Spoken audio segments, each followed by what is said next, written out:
요즘에 뉴스에 보니까 뉴스에 심심찮게 등장하는 뉴스가 있었습니다. 그것이 무엇이냐면 뉴스를 통해서 바로 가짜 뉴스가 심각한 사회적 혼란을 일으킨다라고 그런 뉴스를 심심찮게 볼 수가 있습니다. 이와 같이 뉴스에도 가짜 뉴스가 있고 진짜 뉴스가 있듯이 사랑에도 가짜 사랑과 진짜 사랑이 있습니다. 이 시간에는 우리가 함께 인사한 것처럼 진짜 사랑하는 영혼이 되어 행복하려면 무엇을 챙겨야 하는지 살펴보면서 은혜를 나누는 시간을 갖겠습니다. 내가 진짜 사랑하는 영혼이 되어 행복하려면 이것을 챙겨야 합니다. 첫째는 믿음을 챙겨야 합니다. 오늘 읽은 본문 말씀 요한일서 4장 11절 말씀을 요한일서 4장 10절 말씀을 함께 읽어보도록 하겠습니다. 시작. 사랑은 여기 있으니 우리가 하나님을 사랑한 것이 아니요 하나님이 우리를 사랑하사 우리 죄를 속하기 위하여 화목제물로 그 아내를 보내셨음이라. 아멘. 바로 무엇을 믿어야 하냐면 우리 죄를 속하기 위하여 화목제물로 보내신 그 아들 예수 그리스도를 믿는 그 믿음을 챙겨야 합니다. 이 믿음은 우암산만큼 커다란 믿음이 아니어도 괜찮아요. 크고 거대한 믿음이 아니라 겨자씨만한 믿음만 있어도 괜찮습니다. 바로 겨자씨만한 믿음을 챙기는 이 시간이 되었으면 좋겠습니다. 우리 전지전능하신 하나님을 믿으시죠? 네, 인간의 생사와 복을 주관하시는 하나님을 믿으시죠? 하나님은 살아계신 하나님이심을 믿습니까? 그것이 바로 겨자씨만한 믿음입니다. 겨자씨만한 믿음을 챙기고 두 번째는 바로 말씀을 챙겨야 합니다. 말씀은 바로 진리의 말씀입니다.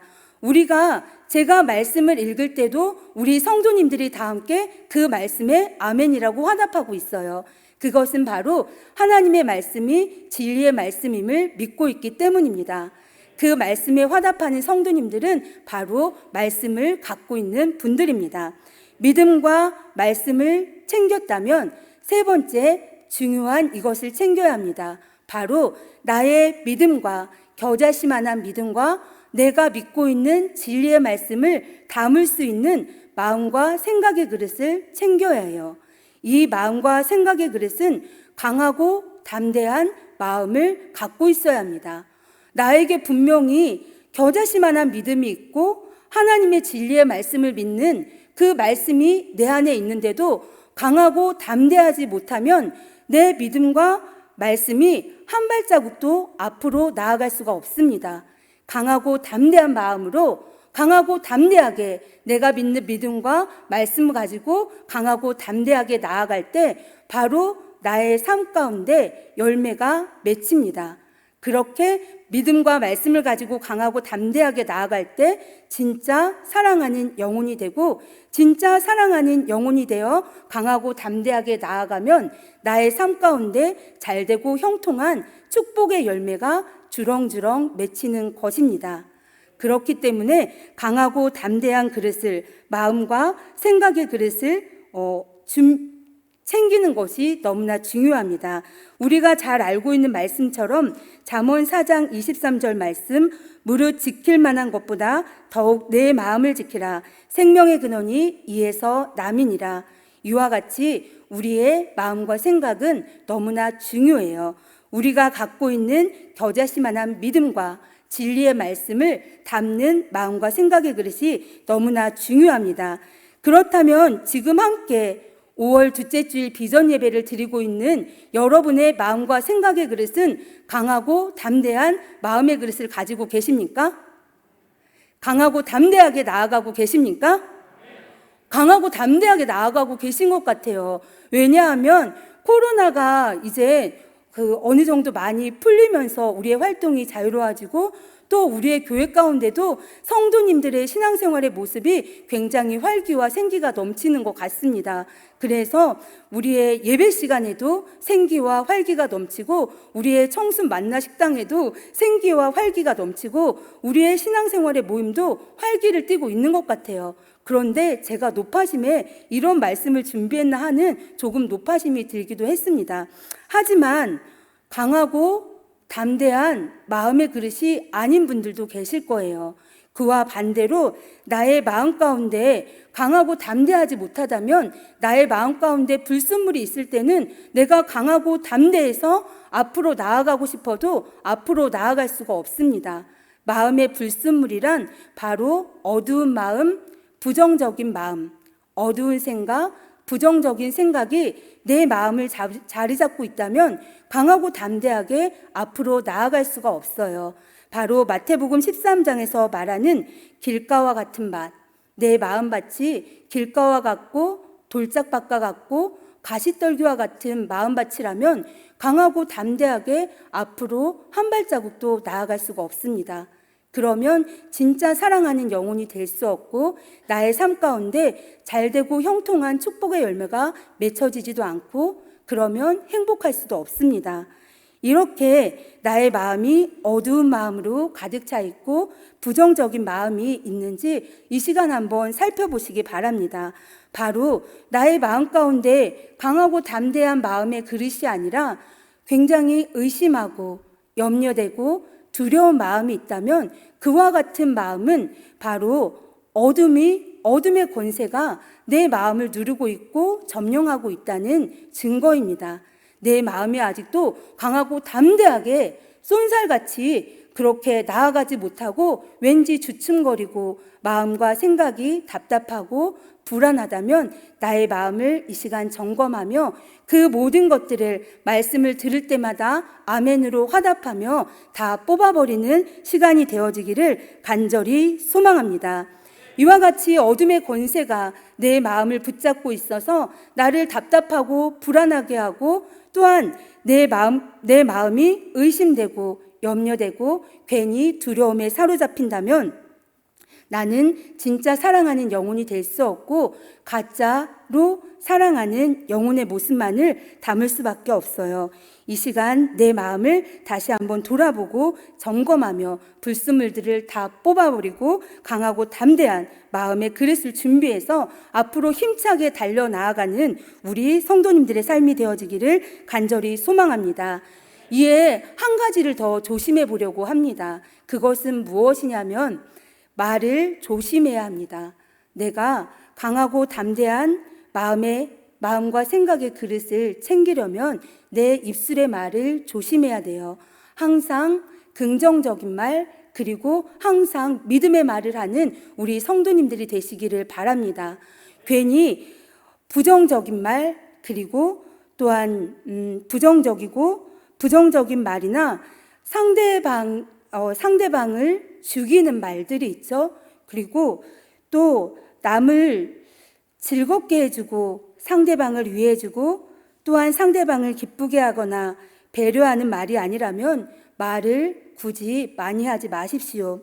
자꾸만 아는 척하고 싶고, 자꾸만 나를 자랑하고 싶고, 나를 잘난 척하고 싶고, 남보다 앞서려고 하는 말들은 차라리 하지 않는 것이 좋습니다. 그렇게 나의 입술의 말을 지켜서, 왜 이것이 중요하냐면 나의 입술로 부정적인 말, 상대방을 죽이는 말을 하면 내가 아무리 나의 마음 가운데 믿음이 있고 말씀이 있어도 나의 삶 가운데 그런 부정적인 말들과 상대방이 죽이는 말들은 나의 삶 가운데 믿음과 말씀이 아무런 효과가 없게 만들어 버립니다. 그렇기 때문에 항상 나의 입술의 말을 살펴서 조심하고 항상 긍정적인 말, 믿음의 말을 하는 우리 성도님들의 삶이 되어지기를 간절히 소망합니다. 이것이 바로 하나님께서 예배하는 자에게 주신 종합 선물 세트입니다. 순식간에 지나갔지만 바로 진짜 사랑하는 영혼이 되어서 행복하려면 제가 무엇을 챙겨야 한다고 3가지를 말씀드렸습니다. 첫 번째는 무엇입니까?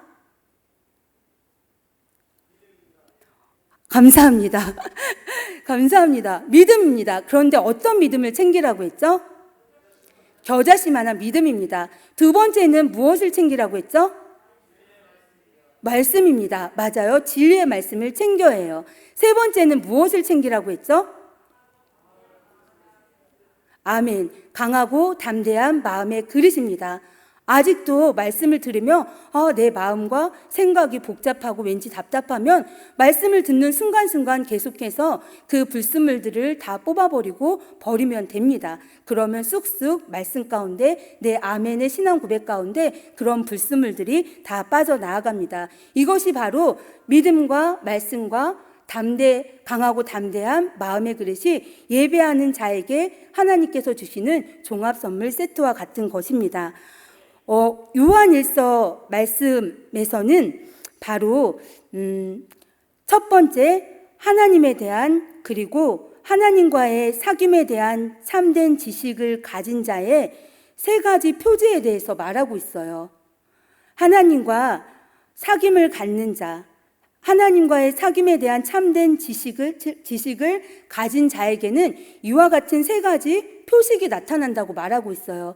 그 세 가지는 무엇인가 하면 첫 번째는 의로운 삶, 두 번째는 형제사랑, 세 번째는 예수님을 하나님의 성육신하신 아들로 믿는 믿음이 나타난다고 요한일서에서는 그렇게 말하고 있습니다. 바로 하나님을 믿는 그리스도인의 삶은 의로운 삶이고 형제사랑의 삶이고 믿음의 삶이라고 본문에서 말하고 있어요. 의로운 삶이란 그리스도인으로서 하나님 말씀대로 순종하는 삶이 마땅한 삶이라고 생각하며 살아가는 삶이 의로운 삶이라고 요한일서에서는 그렇게 말하고 있습니다. 그리스도인으로서 하나님 말씀대로 순종하는 삶이 마땅한 삶이다. 너무나 당연하고 자연스럽게 와닿습니까? 저한테는 근데 굉장히 감동스럽게 와닿더라고요. 지난주에도 마땅히 행할 길을 자녀에게 가르치라 라는 그 말씀의 마땅히가 너무나 감동스럽게 왔는데 오늘 요한일서 말씀을 준비하면서도 요한일서 4장 11절 말씀 함께 읽어보도록 하겠습니다. 요한일서 4장 11절 말씀 함께 읽겠습니다. 사랑하는 자들아, 하나님이 이같이 우리를 사랑하셨은즉 우리도 서로 사랑하는 것이 마땅하도다. 아멘.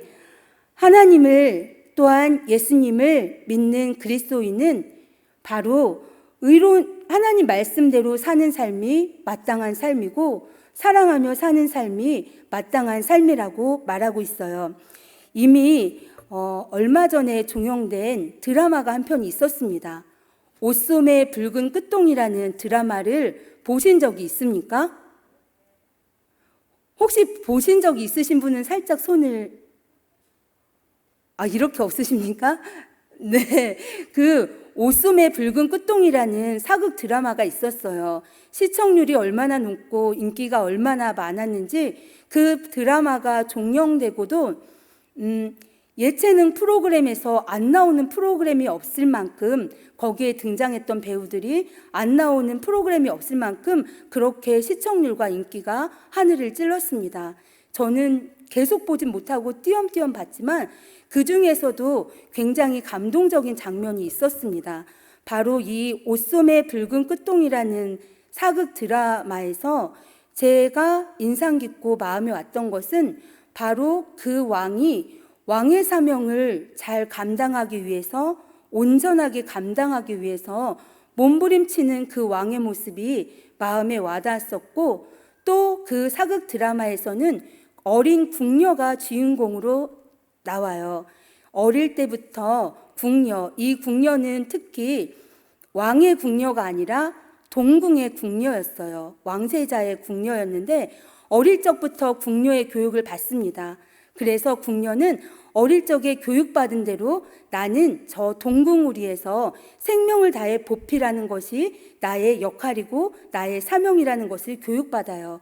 그리고 그 교육받은 말씀을 마음에 새기고 끝까지 동궁을 위해서 바르고 성실하게 생명을 다해 보필하는 어린 궁녀의 모습이 많이 마음에 와닿았어요. 그리고 어느 날 드라마를 보다 보니 이것 또한 굉장히 감격스러웠는데 뭐냐면 왜 제목이 옷소매의 붉은 꽃동인지 아세요? 너무나 재밌기도 하고 굉장히 뭐라고 표현해야 될까요? 굉장히 낭만적은 좀 안 어울리는 것 같은데 한번 들어보십시오.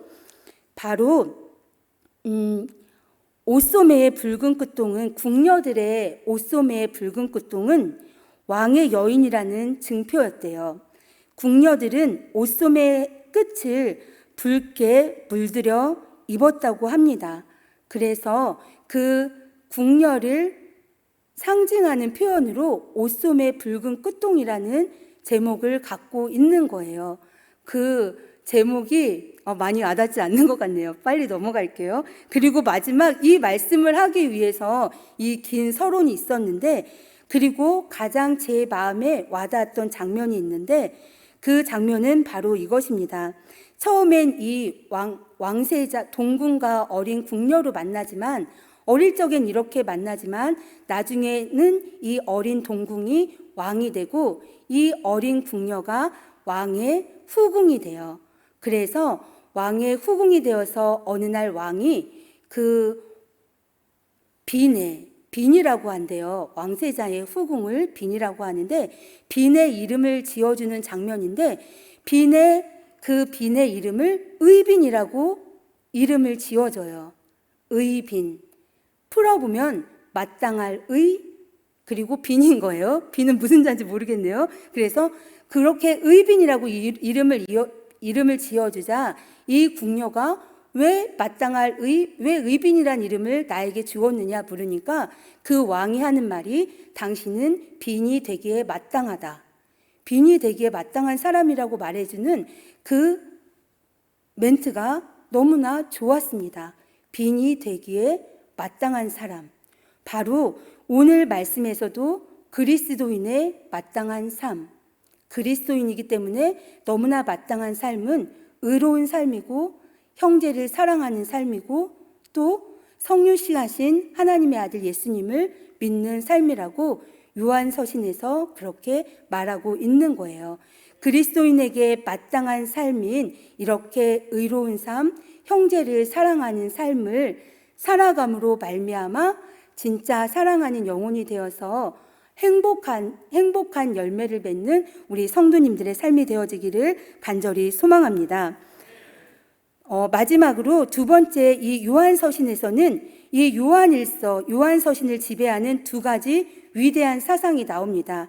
그 첫 번째 사상은 요한일서 1절 5절에 하나님은 빛이시라 라는 말씀이고, 두 번째는 요한일서 4장 8절과 16절에 나와 있는 하나님은 사랑이시라, 바로 하나님은 빛이시고 하나님은 사랑이시라 라는 이 두 가지 위대한 사상이 요한서신을 지배하는 위대한 사상입니다.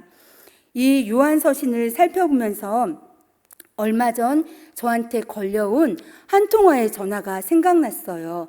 바로 이 말씀을 마지막으로 전하면서 말씀을 마쳐보려고 해요. 얼마 전에 이미 소천하신 저희 교구 권사님의 손녀딸이라며 저에게 한 통화의 전화가 걸려왔습니다. 그 권사님은, 그 소천하셨지만 그 권사님은 교역자들과 모든 성도들에게 그 신앙과 신앙생활에 본이 되고 모든 사람들에게 굉장히 칭찬받는 그런 권사님이셨어요. 저는 처음에 부임해서 어린 교구 교역자였지만 저에게도 똑같이 주의 종 죽게 하듯이 그렇게 섬기고 대접하셨던 권사님입니다. 구역장으로서 죽기까지 교회와 또 주의 종과 성도들, 특히 구역원들을 잘 섬기고 봉사하고 충성하셨던 그런 권사님이었는데, 그런 권사님의 손녀딸이라며 전화가 온 거예요. 얘기를 들어보니 그 손녀따님이 처음부터 그렇게 믿음이나 신앙생활을 열심히 했던 건 아니라고 하더라고요. 하지만 어느 순간부터 하나님의 은혜를 받고 인격적으로 예수님을 만나고 성령의 감동에 붙들려 성령께서 기도하라는 또 새벽 예배, 모든 공예배를 다 드리며 기도하라는 감동을 주신 거예요. 원래 그 손녀따님의 인생의 계획은 사업을 바로 막 오픈하려고 모든 사업의 준비가 거의 끝나가고 있을 무렵이었는데 성령께서 그렇게 강력한 감동을 주셨습니다. 그래서 새벽 예배며 또 모든 공예배를 드리며 기도를 열심히 했다고 해요. 그렇게 하다 보니 하나님께서 환상들을 보여주셨습니다. 그렇게 많은 환상들로 그 손녀딸을 믿음으로 하나님께로 인도하던 어느 날 이 손녀딸에게 또 여러 개의 환상을 보여주셨는데 그 환상을 저에게 이제 얘기를 하는 거예요. 그 환상의 내용이 무엇인가 하면 그 환상을 통해서 천국에 계신 권사님을 보았다고 합니다. 천국에 계신 권사님을 보았는데 그 천국은 빛과 사랑으로만 가득했대요. 그리고 권사님의 모습은 이 땅에서 볼 수 없는 가장 환하고 가장 밝고 너무나 이 땅에선 찾아볼 수 없는 너무나 행복하고 평안한 그런 얼굴 모습이었대요. 젊고 하나님 우편에 예수님이 계시고 예수님 곁에 권사님이 계신데 권사님의 그 웃는 환한 모습이 너무나 행복하고 너무나 환하고 너무나 밝은 모습이었다고 해요. 바로 그 권사님께서 이 손녀딸에게 말하기를 하나님이 살아계시고 천국이 이렇게 좋다고 말씀하시며 하나님이 살아계시고 하나님의 말씀대로 모든 게 이루어지며 천국이 이렇게 좋은데 내가 살아서 이 땅에 사는 동안 하나님을 더 잘 믿지 못한 게 너무 후회스럽다. 하나님을 더 잘 믿지 못한 게 너무 후회스럽다고 할머니께서 그 손녀딸에겐 할머니죠. 할머니가 말씀해 주셨다고 해요. 그 메시지는 이 땅에 있는 동안 하나님을 더욱 잘 믿으라는 하나님의 메시지겠죠. 그렇게 할머니께서 말씀해 주셨다고 해요. 그리고 하나님께서 또 어느 날 환상을 보여주시는데 천국의 거대한 천국의 문이 점점 닫혀가고 있는데 아주 조금만 그 틈이 아주 조금만 남아있는 천국의 문을 보여주셨다고 해요. 그러면서 하나님께서 음성으로 들려주시기를 너의 할아버지는 아직 살아계신데 너의 할아버지의 이 땅에서의 수완은 이미 다 끝이 났다. 하지만 내가 할머니의 기도를 기억하고 할아버지를 구원해 주시기 위해서 그 수명을 지금 더 연장해 주고 있다. 하지만 그 연장된 수명의 기한이 얼마 남지 않았다고 말씀해 주셨대요. 할머니께서 그러면서 할머니께서 살해생전 할아버지에 대해서 할아버지를 위해 기도하는 할머니의 모습을 환상 가운데 보여주시는데 그 할아버지는 교회에서도 되게 유명한 할아버지예요. 저도 너무 알고 있는데 할머니가 신앙생활할 때 너무나 막 핍박이 어찌나 심한지 너무나 악랄하리만큼 심하게 핍박을 했었던 그렇게 마음이 강팍했던 그런 할아버지셨는데 할머니가 살아생전에 할아버지를 위해 기도하는데 하나님, 할아버지가 아무런 자격이 없는 사람이지만 너무나 아무것도 자격이 없는 사람이지만 부디 그 영혼을 불쌍히 여기셔서 그 영혼만큼은 꼭 좀 구원을 해달라고 절실히 눈물로 기도하는 할머니의 모습을 보여주셨대요. 그러면서 하나님께서 말씀하시기를 할머니의 기도를 내가 기억한다. 그래서 내가 할머니의 그 기도를 들어주려 한다. 네가 본 것을 청주순복음교회 전도사에게 전하고 그 전도사와 함께 할아버지에 가서 예배를 드리고 영접 기도를 드려라 라고 말했다고 합니다. 그리고 네가 본 것을 저에게 가서 전하면 그 전도사가 다 알아듣고 이해할 것이다 라고 말해 주었대요. 그 얘기를 듣는데 너무나 알아듣고 너무나 이해가 되었어요. 제가 청년 시절에 하나님께서 저에게 보여주신 천국의 모습과 너무나 똑같았기 때문이에요. 저에게 또 하나님이 믿음을 선물로 주시기 위해서 천국의 모습을 보여주셨는데 그 천국에는 빛과 사랑으로만 이 청년에게 보여주셨던 것처럼 빛과 사랑으로만 가득한 곳이 천국이었습니다. 그리고 똑같이 거대한 천국의 문을 보여주시는데 그 거대한 천국의 문이 점점 닫혀지고 있었어요. 그런데 그 천국의 문의 틈은 아주 조그맣게 남아있지 않았어요. 그리고 그 빛과 사랑으로만 가득한 천국을 처음 보았을 때 저에게 가장 먼저 든 생각은 이 세상에서 가장 최고급으로 발달된 현미경을 가지고 와서 천국에 들이대고 이렇게 본다고 한들 천국에서는 티끌만한 거짓과 죄를 발견할 수 없는 곳이 천국이었어요. 오늘 요한일서 1장 5절 말씀에도 있듯이 빛으로만 가득하여서 어둠이라고는 찾아볼 수 없는 곳이 천국이었습니다.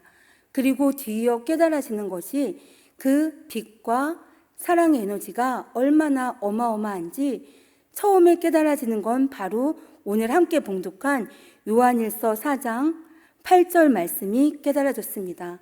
이 말씀이 생각나면서 하나님은 사랑이시라. 하나님은 정말 사랑 그 자체시구나. 하나님은 사랑 덩어리시구나.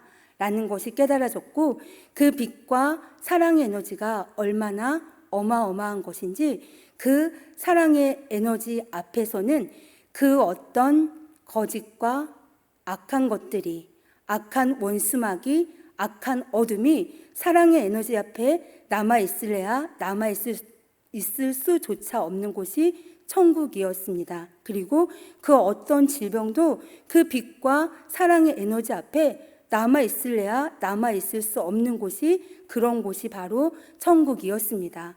그래서 믿음의 선배들이 말하기를 그 말이 또 깨달아졌어요. 믿음의 선배들이 말하기를 하나님 앞에서는 감기나 암이나 똑같은 거다. 하나님께서 보실 때는 감기나 암이나 똑같다고 말씀해 주셨었는데 바로 하나님의 그 빛과 사랑의 에너지 앞에서는 감기며 그 어떤 암도 어떤 질병도 어떤 죽음도 어떤 거짓과 악한 것들도 그리고 또 어떤 원수 마귀도 어떤 어둠도 남아있을래야 절대로 발을 붙일 수 없는 곳이 그런 곳이 바로 천국이었습니다. 바로 그렇게 빛과 사랑으로 가득한 그 천국, 그 살아계신 하나님께서 오늘 읽은 4장 11절 말씀처럼 사랑하는 자들아 하나님이 이같이 우리를 사랑하셨은즉 우리도 서로 사랑하는 것이 마땅하도다 말씀해 주셨으니 사랑하신 하나님께서 우리를 먼저 사랑하셨고 그 하나님께서 우리에게 서로 사랑하는 것이 마땅하다 말씀하니 이 땅 가운데 살아가는 동안 너무나도 그리스도인들에게 마땅한 삶인 서로 사랑하는 삶으로 또 하나님 말씀대로 그대로 순종하며 살아가는 삶으로 하나님께 영광 올려드리는 그래서 5월 우리의 인사말인 진짜 사랑하는 영혼은 행복합니다. 라는 이 인사말이 우리의 삶 가운데 너무나 아름답고 풍성하게 열매 맺는 그런 아름다운 5월이 되어지기를 간절히 소망합니다. 겨자씨만한 믿음과 또 진리의 말씀 가지고 강하고 담대하게 앞으로 나아감으로 말미암아 가짜 사랑하는 영혼이 아니라 진짜 사랑하는 영혼이 되어서 나의 삶 가운데 진짜 사랑하는 영혼이 되면 하나님의 빛과 사랑이 가득한 그 천국처럼 우리의 삶 가운데 잘되고 형통한 축복의 열매가 주렁주렁 맺혀집니다. 그러면 그 삶은 너무나 행복한 삶이 되어지는 것입니다. 이와 같이 진짜 사랑하는 영혼이 되어 행복한 삶을 살아가며 모든 영광을 하나님께 돌리고 나도 누리고 또 많은 이들에게 그 행복한 삶을 흘려보내는 우리의 복된 삶이 되어지기를 간절히 소망합니다.